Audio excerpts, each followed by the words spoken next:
Vì sao vậy? Tại vì tùy theo cái cách hy sinh mà làm cho đời con với đời bố củng cố được đời con. Nhưng mà nếu như củng cố được đời con hư đời bố thì cái hy sinh đó cũng phải xem lại.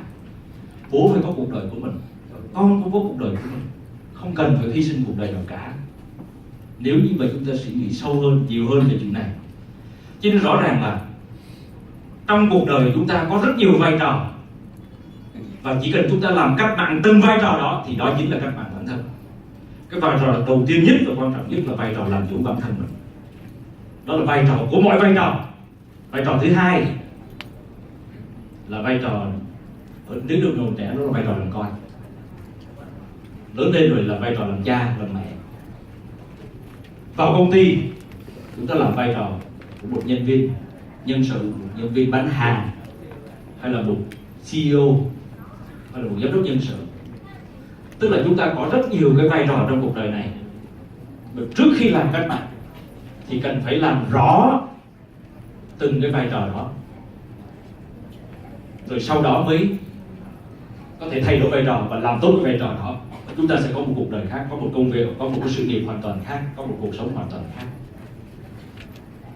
Và khi mà tôi viết cái cuốn Đúng Việc thì tôi suy nghĩ cái tiền đề của cuốn Đúng Việc, nó suy nghĩ từ một cái tiền đề rất là rõ ràng. Đó là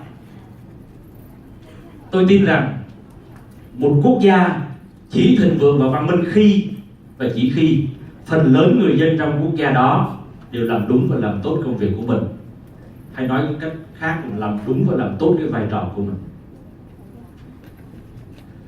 Và một quốc gia và một cái doanh nghiệp hay một tổ chức chỉ thành công bền vững khi và chỉ khi phần lớn nhân viên trong doanh nghiệp đó hay trong tổ chức đó đều làm đúng và làm tốt công việc của mình. Và tiền đề thứ ba, một gia đình chỉ có thể hạnh phúc khi và chỉ khi tất cả các thành viên trong gia đình đó đều làm đúng và làm tốt công việc của mình. Cha mẹ làm tốt công việc của cha mẹ, con làm tốt công việc của con, ông bà làm tốt công việc của ông bà. Và cuối cùng, tiền đề thứ tư là một cá nhân chỉ có thể có thành công và hạnh phúc khi nào? Khi và chỉ khi người đó làm đúng và làm tốt công việc của mình. Và 4 tiền đề này đã dẫn đến 2 câu hỏi. Câu hỏi thứ nhất, vậy thì cuối cùng việc là việc gì? Và câu hỏi thứ hai, và thế nào là đúng? Nếu như tôi có thể thành công và hạnh phúc khi tôi làm đúng và làm tốt công việc của mình, gia đình tôi chỉ có hạnh phúc khi nào?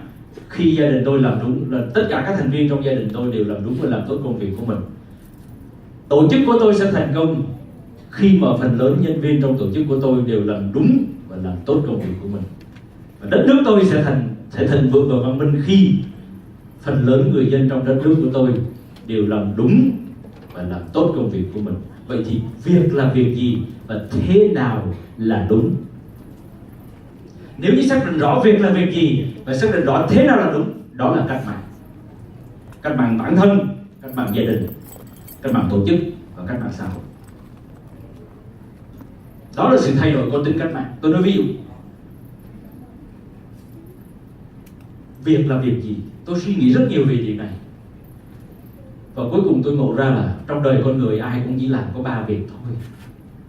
Bất cứ người đó là ai, từ bác Xích Lô cho đến ông tổng thống, cho đến anh kỹ sư, chị bác sĩ, bất kể là ai hay một em sinh viên, tất cả mọi người trong đời này cũng chỉ làm 3 việc thôi.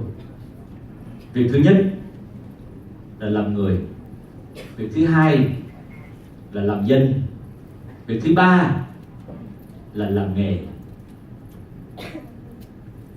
Bất cứ người đó là ai. Tại sao phải làm người? Bởi vì mình là người thì phải làm người thôi. Tại sao phải làm dân?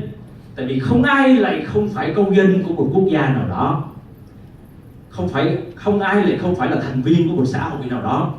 Phải làm dân thôi. Ai cũng muốn xã hội này nó tốt lên, ai cũng muốn đất nước này nó tốt lên. Không phải tự nhiên mà nó tốt. Không có gì tự nhiên cả. Và cuối cùng ai cũng phải làm việc. Ai cũng phải làm việc.